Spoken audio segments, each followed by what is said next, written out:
Et salut à tous, c'est Lexa, j'espère que vous allez bien. On se retrouve aujourd'hui pour l'épisode 3 de Vos histoires, histoire qui n'est autre que celle de Nota, qui nous transporte dans un univers entre l'amitié et l'amour. Ouais, je crois que je peux dire ça.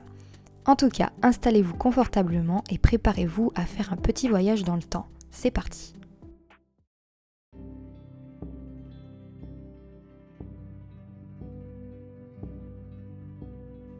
Bienvenue chez la famille Morin.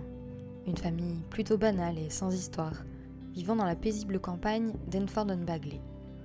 Celle-ci se composait de Frank, professeur de Simlish, de sa femme Charlène, bibliothécaire, et de leur fils unique Pierre, un petit garçon de 9 ans, assez timide et toujours le nez plongé dans ses livres. Dans cette famille, les bouquins avaient beaucoup d'importance et permettaient à notre petit Pierre de s'évader du quotidien. Mais malheureusement, le jeune homme n'avait pas beaucoup d'amis. Pierre passait ses journées d'été dans le jardin à dévorer ses bouquins. Mais il avait une autre occupation. Il était en admiration devant sa petite voisine Caroline. Caroline Durand vivait avec son grand-père Alfred, à la suite d'un grave accident de la route qu'avaient subi ses parents. Mais Pierre partageait beaucoup de choses avec le grand-père de Caroline. Par exemple, sa passion pour le jardinage, qu'il adorait transmettre au petit garçon. Pierre aidait Alfred à aménager son jardin et son petit potager à l'arrière de la maison. Et il adorait ça. Ce qui lui permit de se rapprocher de la belle Caroline. Il apprit pourquoi elle faisait tant d'étirements qu'il pouvait l'apercevoir réaliser de son jardin. C'était une sportive aguerrie en patinage artistique. Elle s'entraînait jour après jour, sans relâche, pour ses concours. Et avait un rêve, un immense rêve, devenir championne de haut niveau dans cette compétence. On pouvait dire que ces deux-là se complétaient bien. Caroline apportait à Pierre une certaine confiance en lui, et Pierre lui apportait en retour de l'évasion, grâce aux histoires qu'il adorait lui raconter et qu'elle adorait écouter. Ensemble, ils se sentaient comme dans une bulle, et s'y sentaient merveilleusement bien. 2 années passèrent, et tout se passait bien. Jusqu'à ce jour. Caroline apprit que son grand-père était mourant, et qu'il ne pouvait plus s'occuper d'elle. Il décida donc de l'envoyer chez sa seule tante, Nancy, qui vivait à San Myshuno. Quand Pierre l'apprit, il fut dévasté, et son monde s'écroula. Il proposa même à Caroline de fuguer et d'aller se cacher près des cascades d'Enford. Mais la jeune fille avait les pieds sur terre. Elle lui expliqua qu'elle n'avait pas le choix, et que c'était les dernières volontés de son grand-père, et par conséquent, qu'elle se devait de les respecter pour qu'il parte en paix. Pierre comprit, et les deux amis firent un pacte, ainsi qu'une promesse, celle de ne jamais oublier l'autre et de toujours s'écrire pour se donner des nouvelles. Les deux enfants partirent chacun de leur côté, avec le sentiment qu'ils se rappelleraient toujours de cet instant. Et ce fut le cas. Pendant 10 ans et chaque semaine, les deux amis s'écrivèrent. La dernière année, Caroline dit au jeune homme que sa carrière de patineuse se dessinait de jour en jour, tandis que Pierre, lui, dit qu'il allait rentrer à la fac de Bridchester pour y étudier la littérature. Tous deux avaient un destin différent, mais malgré cela, ils tenaient leurs promesses. Mais Caroline dut partir pendant 1 an au Mont Komoribi pour un entraînement plus soutenu. Et malheureusement, Pierre, durant cette année-là, ne reçut aucune lettre de la jeune femme, et se fit une raison. On y était, et il s'y était préparé depuis déjà quelques années. La vie était ainsi faite, brutale, et elle ne vous prévenait pas avant de balayer votre univers avec la réalité. Alors, Pierre continua ses études et devint journaliste, mais pas un journaliste comme vous le pensez. Après l'arrêt brutal de son amitié avec Caroline, il s'intéressa à ce sport qui la passionnait tant. Et il se rappela de l'admiration qu'il lui portait pendant ses entraînements. Alors, mis bout à bout, il comprit que sa place était auprès de ces personnes qui avaient une grande confiance en eux et qui avaient une rage qui les poussait à faire des choses extraordinaires. Alors, il devenu journaliste sportif. Il parcourut le monde de compétition en compétition. Mais parfois, le destin réserve un avenir rempli de surprises et de joie pour certaines personnes, et c'est ce qu'il se passa 20 ans après. Une grande compétition attendait les plus grands champions du monde de patinage artistique, dans un lieu familier au jeune homme, Enford-on-Bagley. Pierre ne pouvait donc pas rater ça. Il posa ses bagages chez ses parents et alla regarder les entraînements des sportifs attendus. Il prit son petit calepin, une boisson chaude et se mit au travail. quand tout à coup, il entendit une voix qui lui rappelait quelqu'un, mais pas n'importe qui, celle de la belle et douce Caroline. Il leva la tête et, sous l'étonnement et la précipitation, fit tomber son chocolat chaud. Il la vit au loin, il croyait rêver. Il se pinça, mais s'aperçut que c'était bel et bien la réalité, et qu'elle était là. Elle était comme dans ses souvenirs. Le teint pâle, des petites fossettes roses qui faisaient ressortir ses taches de rousseur, des cheveux longs et blonds, légèrement ondulés, et des yeux aussi bleus que l'océan. Elle portait une veste avec indiqué dessus le mot « coach ». Alors, il prit son courage à deux mains et partit à sa rencontre. Il interrompa sa séance d'entraînement avec un « Caroline ?» Elle se retourna et pendant une minute observa Pierre avec de grands yeux remplis de larmes. Et comme si c'était hier, le prit dans ses bras et le serra très fort. Ils allèrent dans un petit café du coin et s'installèrent pour discuter. Il demanda à Caroline les raisons qu'elle avait eues de cesser de lui écrire à l'époque. La jeune femme baissa la tête avec un air triste et honteux. Elle raconta tout.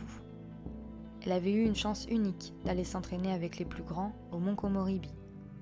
Tout se passait bien, mais cela ne dura pas, et elle se blessa grièvement lors d'une sortie en montagne. Caroline leva son pantalon et montra sa jambe à Pierre, et de par ce fait, sa prothèse. Caroline dit à Pierre qu'après l'effondrement de ses rêves, elle se coupa du monde et n'avait plus le goût de vivre. Jusqu'à ce qu'elle lise un article d'un jeune journaliste sportif prometteur, qui parlait de courage et de volonté d'aller au bout de soi à chaque fois. Ce fut un électrochoc, et elle se rappela pourquoi elle avait choisi cette voie. Elle reprit des forces et décida de se battre pour vivre. Elle partit en rééducation, et ses plaies s'apaisèrent. Sur cette histoire, Pierre lui demanda le nom du journaliste. Caroline se leva, prit le passe de Pierre qu'il avait autour du cou, et lui dit avec un grand sourire et une petite voix. Lui. Ils s'enlacèrent et partirent bras dessus, bras dessous, comme à la grande époque de leur amitié. Et on pouvait dire qu'ils avaient tenu leur promesse jusqu'au bout, car ils ne s'étaient jamais oubliés.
Et nous on se retrouve pour le débrief de la dernière histoire qui n'est autre que celle de Nota.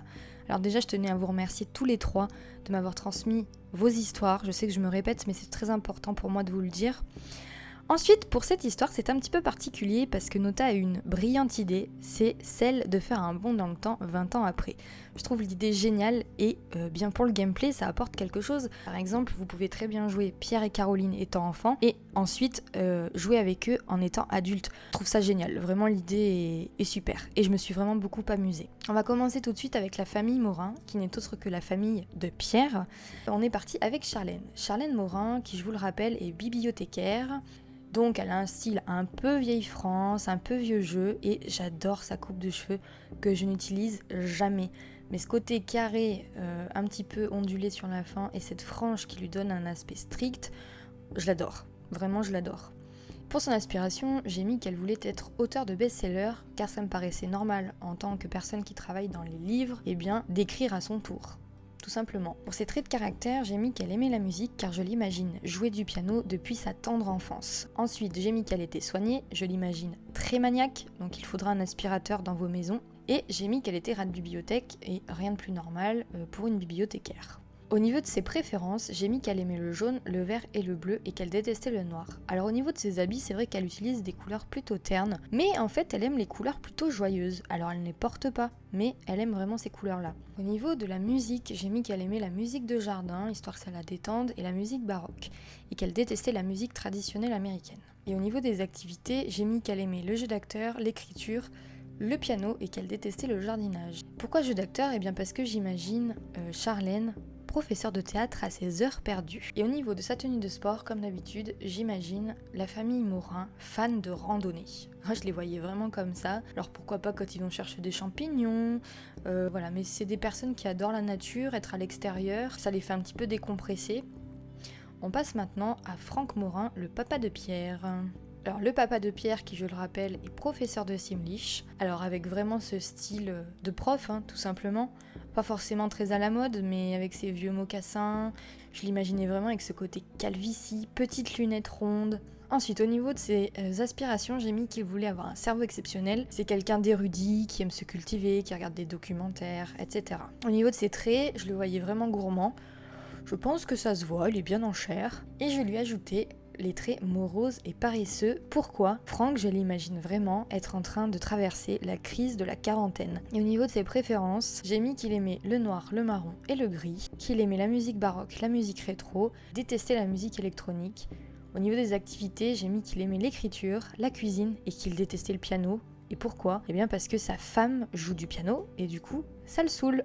Et au niveau de sa tenue de sport, pareil, je le vois vraiment aller en rando avec toute sa petite famille. C'est pour ça qu'il a cette petite tenue de randonnée. Et on passe tout de suite à Pierre Morin. Alors Pierre Morin, qui a un style somme toute passe-partout. Pareil, il a un petit peu d'embonpoint, mais je le trouve super mignon. Au niveau de son aspiration, c'est un petit génie et il a le trait rat de bibliothèque puisque comme me l'a noté Nota, c'est quelqu'un qui passe le plus clair de son temps dans les livres. Au niveau de ses préférences, il aime le noir, le orange, le bleu, le marron, aime la musique de chanteurs-compositeurs, la musique de fin d'année et déteste la musique de la radio pour enfants. C'est quelqu'un qui est assez mature déjà pour son âge. Je pense que tout ce qui est activité pour enfants, musique pour enfants, ça le saoule un petit peu. Et au niveau des activités, j'ai mis qu'il aimait la pêche et détestait le piano, pareil que son père, parce que sa mère en joue. Voilà. On passe maintenant à la famille Durand, la famille voisine des Morin. C'est parti. Donc on commence par Alfred, et Alfred, vu que Nota m'a dit qu'il était malade, eh bien je lui ai fait ce teint assez jaune, très pâle, je voulais vraiment qu'il ait cet aspect un peu affaibli, vous voyez. Puis pour les personnes âgées, alors vous allez certainement me prendre pour une folle, mais je mets toujours ses yeux un peu bleu-marron, parce que là ça fait un effet cataracte, voilà. Bon c'est dit, maintenant vous pouvez me traiter de folle. Donc, au niveau de son aspiration, j'ai mis qu'il était botaniste indépendant, puisque Nota m'avait dit et précisé qu'il avait son petit jardin et son potager à l'arrière de la maison, donc voilà, ça me paraissait normal de lui mettre ça. Ensuite, au niveau de ses traits, il est bienveillant. J'ai mis aussi qu'il adorait la nature, ça me paraissait assez logique, et qu'il était solitaire, pareil que depuis le décès de sa femme, de sa fille, de son gendre. Il s'est un petit peu renfermé sur lui-même. Et au niveau de ses préférences, j'ai mis qu'il aimait le jaune, le bleu, le violet et le blanc. Il aimait la musique de jardin et le blues, détestait la musique baroque parce que, eh bien, il entend la musique baroque mais ses voisins, les Morins, donc il déteste ça. Et au niveau des loisirs et compétences, il aime la pêche, le jardinage, le bricolage et il déteste la cuisine. Alfred y passe le plus clair de son temps, soit dans son garage, soit dans son jardin. Au niveau de sa tenue de sport, alors je lui ai mis une première tenue pour son jardin, donc la petite salopette qui vient avec via la campagne, donc ça lui va super bien, j'ai juste rajouté un petit chapeau. Et au niveau de sa deuxième tenue, c'est une tenue de pêche qui est dans les tenues débloquées. Et on passe tout de suite à sa petite fille Caroline, que j'ai adoré faire. C'est une coiffure également que je n'ai jamais mis, je crois, mais ça lui va tellement bien. Ce côté un petit peu décoiffé. Elle a l'aspiration d'enfant turbulent, liée à son sport qui est le patinage artistique. Elle a entrée extravertie, puisque je la vois bien comme ça, bien discuter, rigolote, un peu pitre, puis elle est plus avenante avec Pierre que Pierre ne l'est avec elle, quoi. Et au niveau de ses préférences, j'ai mis qu'elle aimait le bleu, le blanc et le rose, qu'elle aimait la musique de la radio pour enfants, la pop, la musique de fin d'année, mais qu'elle détestait le blues puisque son grand-père l'écoute en boucle. Et au niveau des activités, elle aime la danse, le fitness et elle déteste la pêche. Et elle est focus sur ses entraînements de patinage. Et au niveau de sa tenue de sport, eh bien, je lui ai mis ceci. C'est dommage qu'on n'ait pas de patin avec la compétence patinage. Alors j'ai trouvé que ses chaussures correspondaient assez bien avant de mettre les lames. Et voilà, je la trouve super mimi. Et bien maintenant, les amis, on fait un bond dans le futur, 20 ans après. C'est parti. Pierre Morin, que vous voyez ici. Alors Pierre Morin, 20 ans après, je l'imagine toujours avec un petit bidou, des cheveux un peu plus décontracts parce qu'il habite plus chez sa mère. Voilà, il a un style un peu plus léger. Et donc je le rappelle, Pierre Morin qui est devenu journaliste sportif. Au niveau de ses aspirations, j'ai mis qu'il voulait avoir et trouver l'âme sœur. C'est vraiment son plus grand rêve. Je pense qu'il a toujours Caroline dans un petit coin de la tête et du coup, je lui ai mis cette aspiration et je trouvais que ça lui collait parfaitement. C'est quelqu'un qui est bienveillant, il est toujours à la bibliothèque, il aime toujours autant lire et je lui ai rajouté qu'il était maladroit. C'est quelqu'un qui a quand même pas totalement confiance en lui. Alors au niveau des couleurs, il aime le noir, le orange, le bleu et le marron. Au niveau de la musique, j'ai mis qu'il aimait la musique de chanteur-compositeur, il aime toujours la musique de fin d'année, mais il aime bien également le blues, puisque, je le rappelle, quand il était petit, il passait aussi le clair de son temps avec le grand-père de Caroline, qui écoutait tout le temps du blues et du coup qui l'a fait aimer ce genre de musique. Au niveau des activités, j'ai mis qu'il aimait l'escalade, le ski, le snow et le fitness à cause de son métier. Il est journaliste sportif, donc il est obligé un petit peu de s'intéresser à tout ça. Et j'ai mis qu'il aimait la pâtisserie. Alors pas tellement pour la faire, mais je l'imagine vraiment adorer ces petites gourmandises là. Et pour sa tenue de sport, tadam, j'ai adoré lui faire cette petite tenue. J'avais précisé dans l'histoire qu'à la fin, il y avait un petit badge. Et j'ai trouvé cette petite tenue là qui vient avec heure de gloire et que j'adore. C'est tout pour Pierre, on passe maintenant à la belle Caroline Durand. Alors on précisait dans l'histoire qu'elle avait les cheveux blonds un peu ondulés, des fossettes un petit peu rosées et aussi des grands yeux bleus océan. Donc franchement, je trouve que je me suis pas mal débrouillée. Alors on remarque également qu'elle a une cicatrice, puisqu'on rappelle qu'il y a des années de cela, elle a eu un grave accident dans les montagnes du mont Komoribi. Et c'est pour ça que je lui ai toujours mis des habits assez longs, parce que je rappelle qu'elle a maintenant une prothèse. Alors, vous allez me dire pourquoi t'as eu cette idée. Mais je trouve que l'idée est géniale. Ça rapporte en fait un peu de gameplay, un petit peu d'histoire assez profonde à vos personnages tout simplement. Et moi je trouve que ça les rend encore plus attachants. J'aime beaucoup cette petite Simsette avec son nez en trompette et toujours évidemment ses dents du bonheur. En aspiration, j'ai mis qu'elle était passionnée de sport extrême. Ça me paraissait un peu logique. Elle est active, elle est perfectionniste puisque je vous le rappelle maintenant, Caroline est coach. Elle aime le snowboard, elle aime le ski. Au niveau de ses préférences, eh bien c'est pareil, elle a les mêmes que quand elle était jeune au niveau des couleurs, c'est-à-dire le noir, le bleu, le blanc, le rose. Alors j'ai rajouté noir parce que j'imagine qu'après son accident, elle portait pas mal de noir, histoire qu'on ne la remarque pas trop. La musique, elle aime la rétro, elle aime la musique de fin d'année, comme quand elle était petite, et j'ai rajouté folk japonais, parce que j'imagine qu'elle passe aussi pas mal de temps au mont Komoribi pour entraîner son équipe, et du coup là-bas, on est dans une ambiance Jap, donc j'ai rajouté ça. Au niveau des activités, j'ai mis qu'elle aimait l'escalade, le ski, le snowboard, la danse et le fitness et qu'elle détestait toujours la pêche. Alors je lui ai mis une première tenue justement pour la compétition. Alors je ne suis pas sûre qu'elle refasse de la compétition, mais en tout cas elle a toujours sa petite tenue de compète. Je trouve qu'elle est super jolie. Je lui ai rajouté sa tenue de coach. Voilà, avec ce petit jogging. Et nous avons également Yuki, qui est le chien de Caroline. Yuki, qui est un Basenji, voilà, après son accident, Caroline a décidé d'adopter un chien. Et du coup, Yuki, qui veut dire neige en Jap. Donc j'ai trouvé ça hyper mignon. Yuki, c'est un chien actif qui est aventureux et qui est très fidèle. Il est très attaché à sa maîtresse et surtout, il parcourt les montagnes tout le temps avec elle. C'est ainsi que cette histoire se termine. J'espère vraiment que les personnages vous auront plu. Moi, j'ai adoré les faire. Ce format continuera évidemment. Il n'y a pas de problème là-dessus, j'ai eu de très bons retours. Et puis, vous m'avez aussi noté que vous aviez d'autres idées, donc ça peut être assez sympa. Sur ce, je vous remercie encore d'avoir regardé cette vidéo. N'hésitez pas à me mettre un petit commentaire pour me dire si vous aimez la famille, si vous aimez toujours le format. Et voilà. En tout cas, moi je vous dis à la prochaine pour de nouvelles histoires.